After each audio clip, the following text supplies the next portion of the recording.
Մենք էական ներդրում ենք կատարել նաև կապիտալ շինարարության ոլորտում։ Ես մի քանի թիվ կհնչեցնեմ, որոնք շատ խոսուն են։ Մասնավորապես կանդրադառնամ կապիտալ ծախսերին 2018 թվականին։ Կապիտալ ծախսերը 2018 թվականին կազմել են շուրջ 17 միլիարդ 718 միլիոն դրամ եւ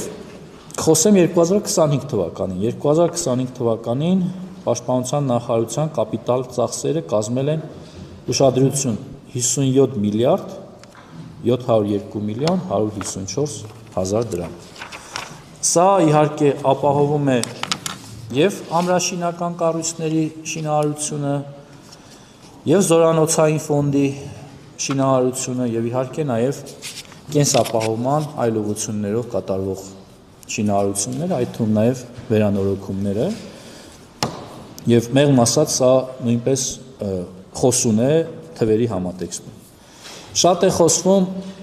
նոր համազգեստի անցման մասին, այդ թվում նաեւ քննադատություններն են հանրային տիրույթում, ընդդիմադիր գործիչների կողմից, հարգելի գործընկերներ, կարծում եմ այս հարցը որոշակի պարզաբանման կարիք ունի։ Ես բազմիցս հնչեցրել եմ, որ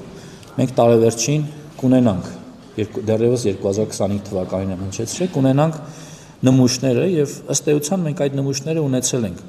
բայց թյուր կարծիք կա հասարակության մեջ, որ մենք կատարել ենք ամբողջական գնում։ Պաշտպանության նախարարությունը նոր համազգեստի ամբողջական գնում դեռևս չի իրականացրել։ Սա ի գիտություն նաեւ տեղական արտադրամասերի, ընկերությունների, ում մոտ այս թյուր կարծիքը ստեղծվել է նաեւ գուցե արհեստականորեն։ Ամերիկյան Միլկելն ընկերության հետ մեր պայմանագիրը ենթադրում է, որ նրանք մեզ պիտի ներկայացնեն փորձանմուշներ, դրա համար նաև տեխնիկական նկարագրեր եւ այսպես կոչված լեկալներ։ Բայց սա ենթադրում է, որ այն զուգահեռ պիտի ունենա որոշակի խմբականակ փորձանմուշներ, որը այս փուլում արդեն զինված ուժերում անցնում է զորային փորձարկում, որից հետո 26 թվականի ընթացքում մենք կունենանք գնման գործընթաց, որին կարող են մասնակցել նաև տեղական ընկերությունները, բայց այն, որ մենք արդեն ունենք ընդհանուր պատկերը, թե ինչպեսին պիտի լինի դաշտային համազգեստը տարբեր զորատեսակների համար, դա արդեն հստակ է։ Մենք հստակեցնում ենք նաև այս փուլում առաջիկա 1 ամսվա ընթացքում մենք կունենանք նաև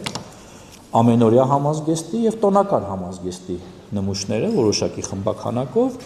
դա նույնպես կանցնի իր փորձարկման փուլը եւ 26 թվականին գնման գործընթացի արդյունքում դա կտարածվի ամբողջ զինված ուժերի վրա։ Կարծում եմ այսքանով այս հարցի շուրջ քննարկումները եւ շահարկումները պիտի ավարտենք։